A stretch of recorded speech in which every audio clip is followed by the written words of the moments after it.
Good afternoon, I'm Gillian Andersen. I'm your instructor in English 104, and today I want to talk to you a little bit about the quantity and quality of research sources that you have to have for your term paper. Now, today I uploaded this assignment. It isn't due until early April, but I strongly suggest that you get to work on it fairly soon so that you're not rushing around at the last minute. I want to talk a little bit about professional journals, also known as peer-reviewed journals. You will need at least 6 outside sources for your paper and a maximum of 8 sources for your paper. Of these, 2 must be from professional journals. So I want to explain briefly what differentiates a professional journal or a peer-reviewed journal from periodicals like Time, Newsweek, U.S. News and World Report.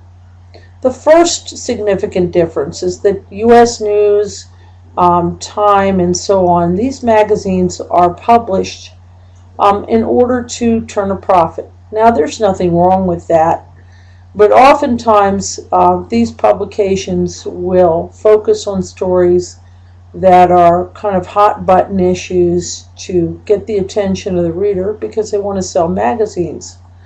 And that's fine, and you can find some very valuable information in these publications. But peer-reviewed journals are published for 2 primary purposes. The first is to inform the profession.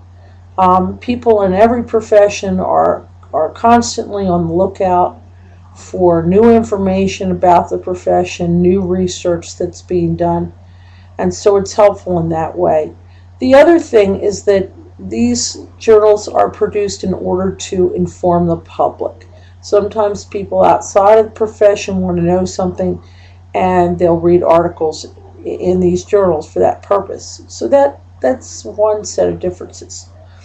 The other difference is that a magazine like Time or Newsweek, the articles that are published in these magazines will be published according to what the editor thinks is appropriate. On the other hand, peer-reviewed journals, like the ones I showed you, and like JAMA, which is the Journal of the American Medical Association, or Physics Today, my husband's a physicist, and he loves to curl up once a month with his brand new shiny Physics Today magazine.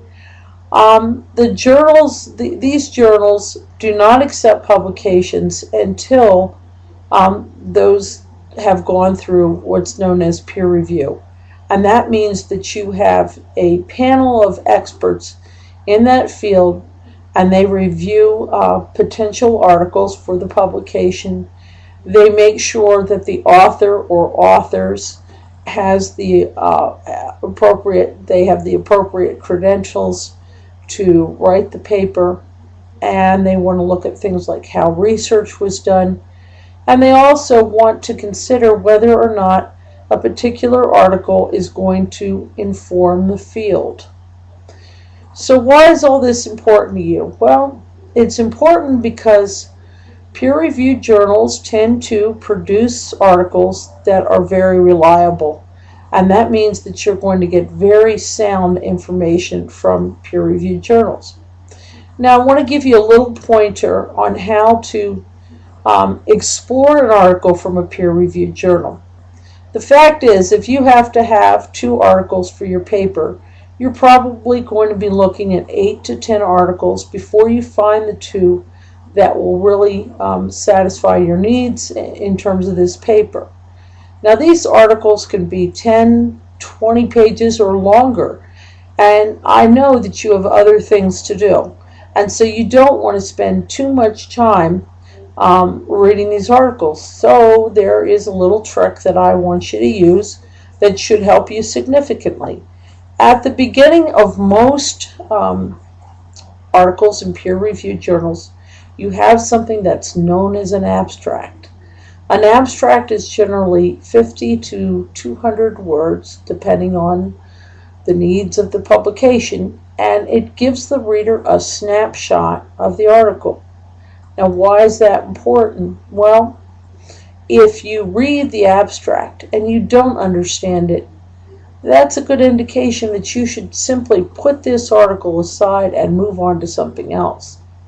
Likewise, if you look at an abstract and you really don't understand the abstract, that tells you that you're not going to understand the article either, and you should put that down and go on to an article that's going to meet your needs. Okay? I want to show you very quickly an abstract from one of my journals.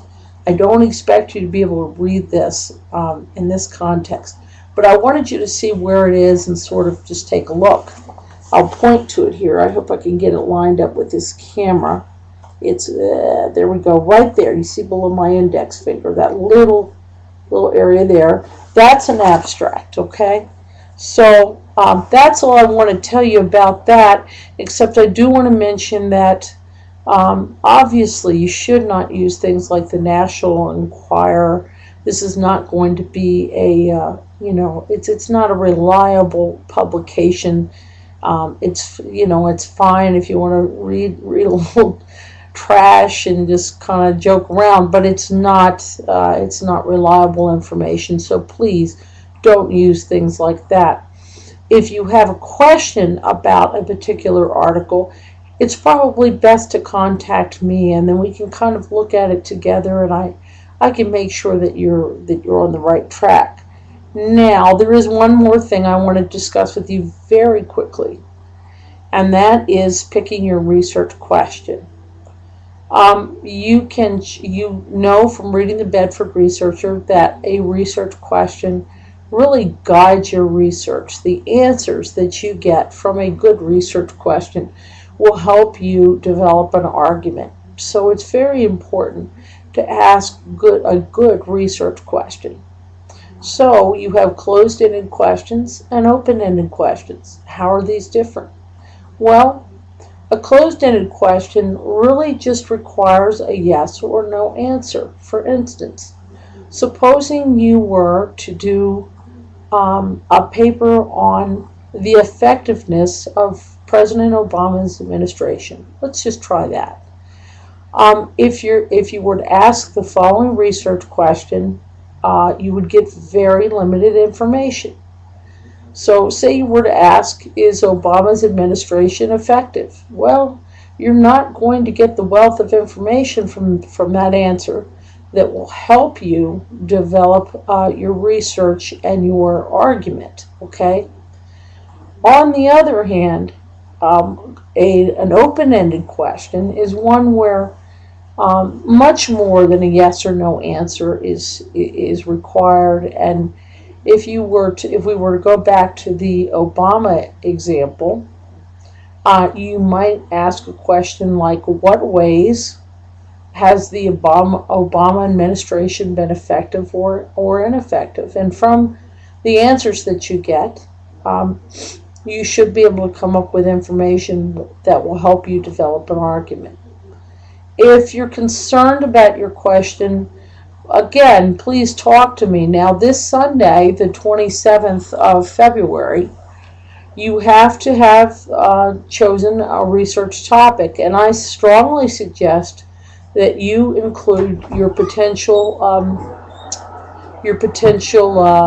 research question, so that I get some idea of where you're going. Sorry, that was just my son. I'm doing this at home.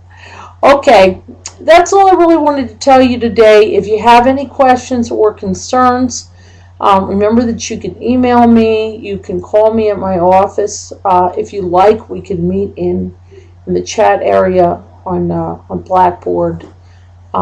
We can meet in Yahoo Instant Messenger. There are a number of different arrangements. If you live in Portales or nearby, you could, of course, come on by my office in JWLA 209D, and we can chat. So I hope you're having a good semester. This is a big paper. It's worth, between the first draft and the second draft, it's worth 40% of your grade. So you really want to get to work on this. And as I said, if you need help, please don't hesitate to contact me. Thanks, and have a good evening.